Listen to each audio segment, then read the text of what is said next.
Welcome back to Chapter 4. This is Part 2. We are on Slide 20, Planning for Learning, a Planning Model.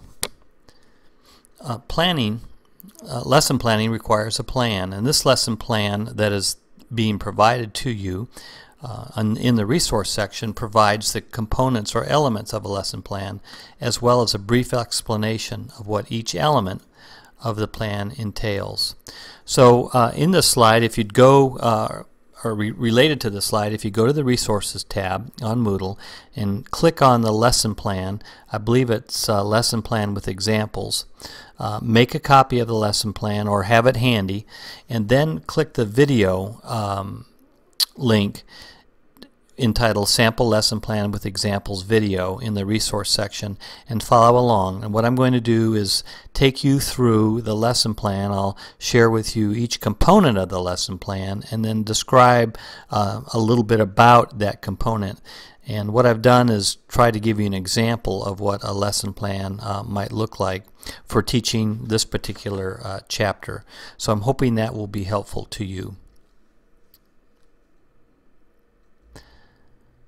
After you've accomplished that, then I will meet you on slide 21.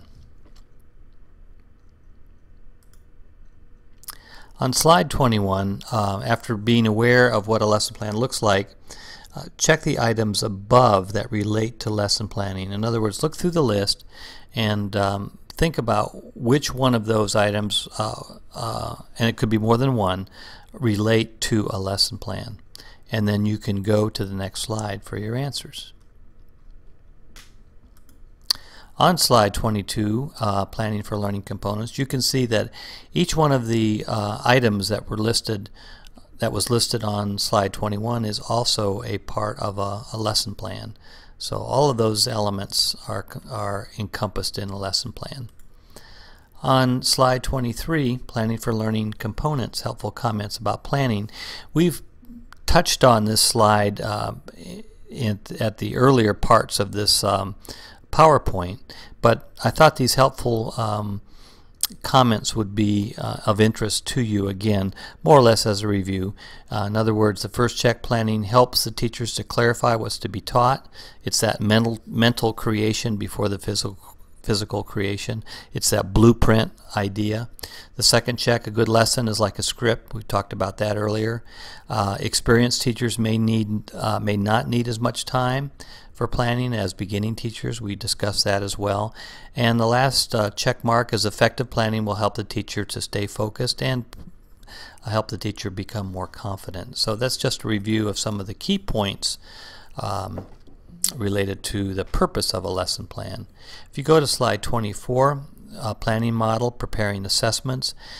As we noted in talking about lesson plans, that a lesson plan also describes what assessment will be used. In other words, how are you going to determine whether students understood what was being taught? And assessments are often divided into two parts.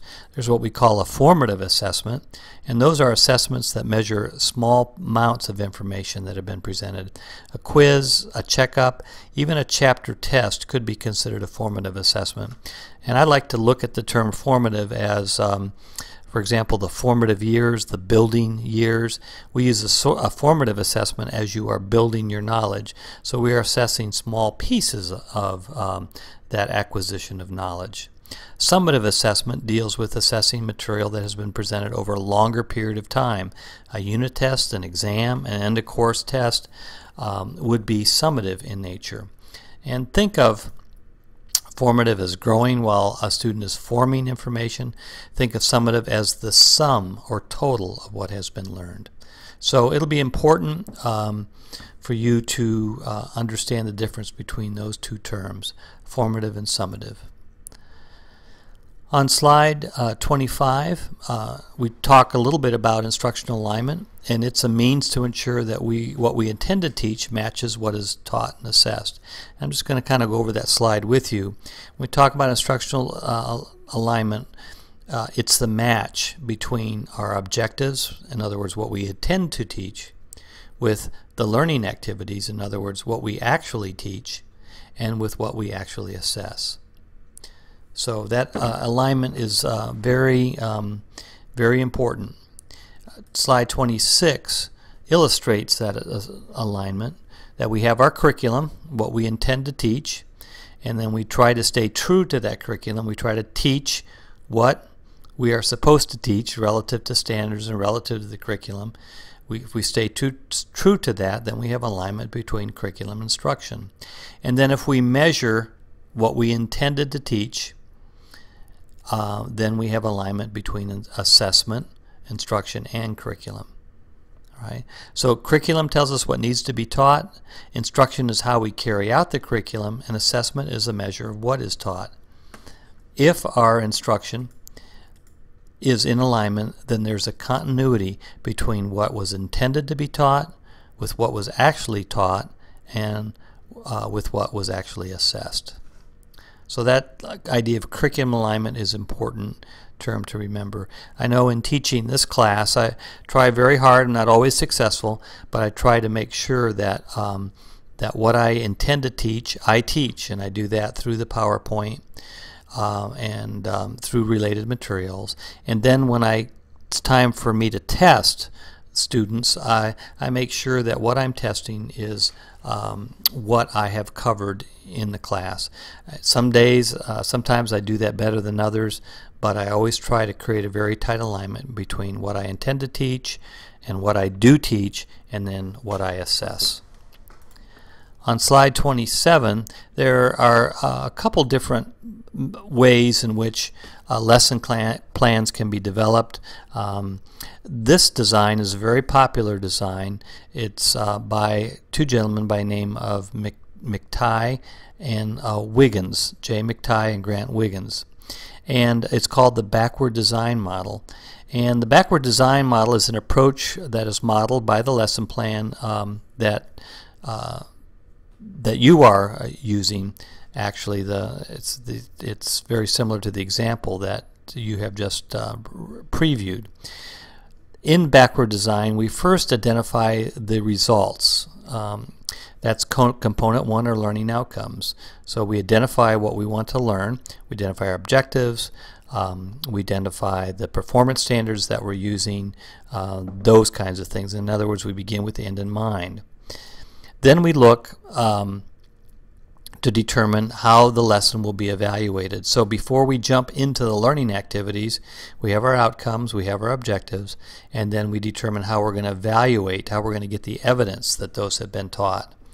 And then once we've done that, then we go on and we identify our learning experiences and how we're going to instruct. Oftentimes in the past, teachers really just started off with their learning experiences and basically ignored the objectives and ignored how they were going to test it or test that knowledge. And oftentimes they would wait to the very end of a unit or end of a chapter and then say, oh yeah, I need to test this, so how am I going to do that? But backward design sets that all up ahead of time and puts the identifying results and determining evidence before the activities are planned. If you're interested in reading about the backward design, page 125 in your text will help you. Also feel free to look on the website, and there's many links to backward design. The next area that we're going to be talking about is lesson long-term and unit planning.